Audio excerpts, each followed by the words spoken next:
Magandang araw po sa lahat mga guys. Yan po. Pasensya na po kayo mga guys kasi nasa probinsya pa po ako at patuloy ko pa rin kinokolek ang aking kailangan. Yung binibili ko po mga guys. Pasensya na po dahil medyo maingay po dito. Kaya po ay medyo hindi po kalakasan ang aking boses. Yan po mga guys. Baka po sakali na ikaw na rin ang masunod ko. Yan po, kahit saan po yun na lugar po, basta ay magustuhan ko po yung coins nyo. Yan po, nandito po ako sa probinsya ngayon. Ang hirap po ng signal po mga guys. Yan po, pahirapan po ng signal po talaga. Yan po. Ayan, nakikita nyo po yung mga coins po natin dito. Yan, unang una po yung talaga po yung coins na medyo may kamahalan na po. Yan, itong kalabaw. Yan po, at lagi ko po itong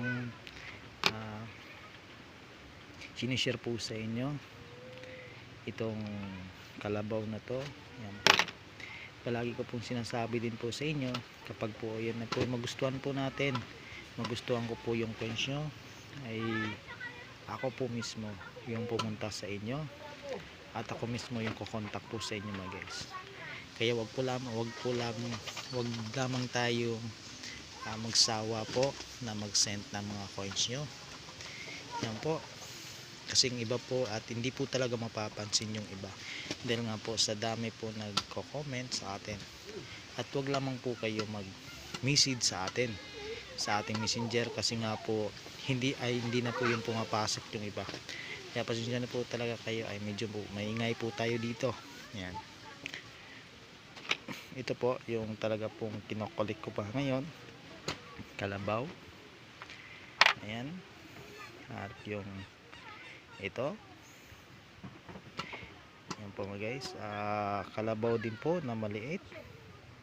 Ayan, 1992, at saka yung malaki po nito ay 1985.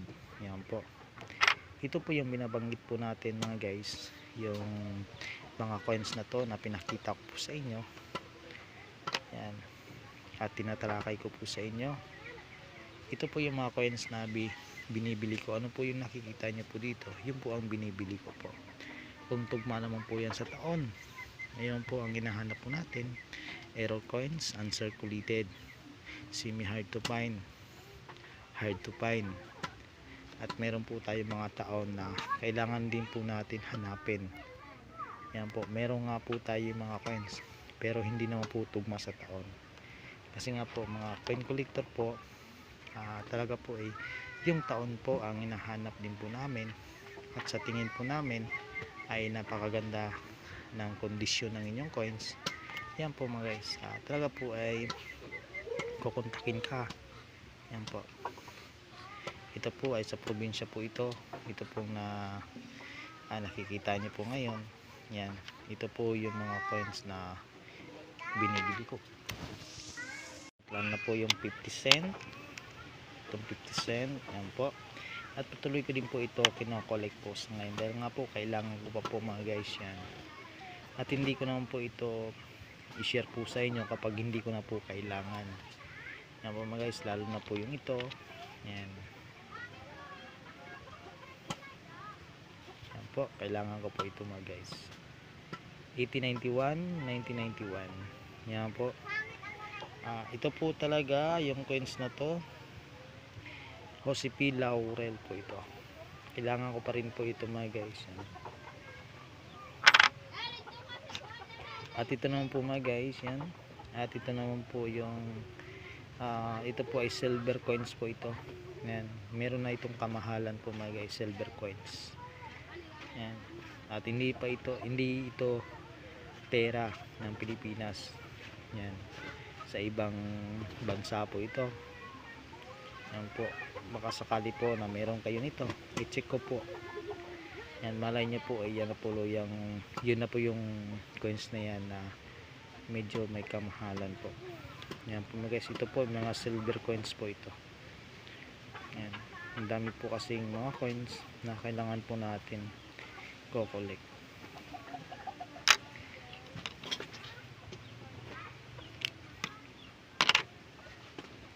Yan po yung nabili ko po talaga yung 2016.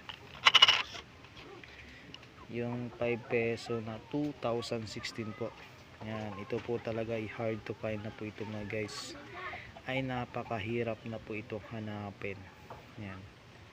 Napakahirap na po itong hanapin po. Kung meron po kayo nito, napakaswerte niyo po. Dahil times 3 na po ang collector value po nito mga guys. Kung meron po kayo, pakisend po lamang po mga guys para ma-check po natin yan. Yan. Yung ganito lamang po mga guys. Yan. 2016 lamang po. At baka po sakali na meron din po kayong 2006. Yan. Yung 2006 po mga guys, baka sakali po na meron din po kayo. Yan. I-check po natin yung mga coins po mga guys. Dahil nga po, pasensya na po dahil mahirap po ang signal po dito sa probinsya po. Nandito po ako sa probinsya po ngayon. Ayan. Kaya nga po ay napakaingay po dito. Kaya pasensya na po kayo. Ayan po mga guys. Sana po ay meron po kayong maibenta. Kahit isa-isa lamang po. At malaking tulong na rin po yan sa inyo. Ayan po mga guys. Sana po ay nasubaybayan nyo po itong video ito. Para naman po ay meron po tayong idea kung ano pong klaseng mga coins na dapat natin ibenta. Yan. Ayan, ito po kasi sa sulukuyan itong mga coins na to. Yan. Baka meron din po kayong ganito. Ay binibili ko po ito sa lagang 55 pesos. Yan. 55 lamang po ito mga guys. At hindi, wala po itong malaking value po sa ngayon. Sa iba po kasi napakalaki. Pero sa totoo lang, wala pa itong collector value po sa ngayon. Kaya sana po mga guys, yan nga ay ulit-ulitin ko po, sana po ay meron kayong maibenta sa atin. At lalo na po yung itong pesong ito. Yan po. At isa din po itong commemorative coins. Yan po ay napakarami pa po ito ngayon sa ating sirkulasyon. Nag-circulate pa rin yan sa atin. Kaya kung meron kayo, i-check po natin. Quality lamang po, good quality. Maganda po ang coins. Yan po mga guys, salamat po sa lahat and God bless po.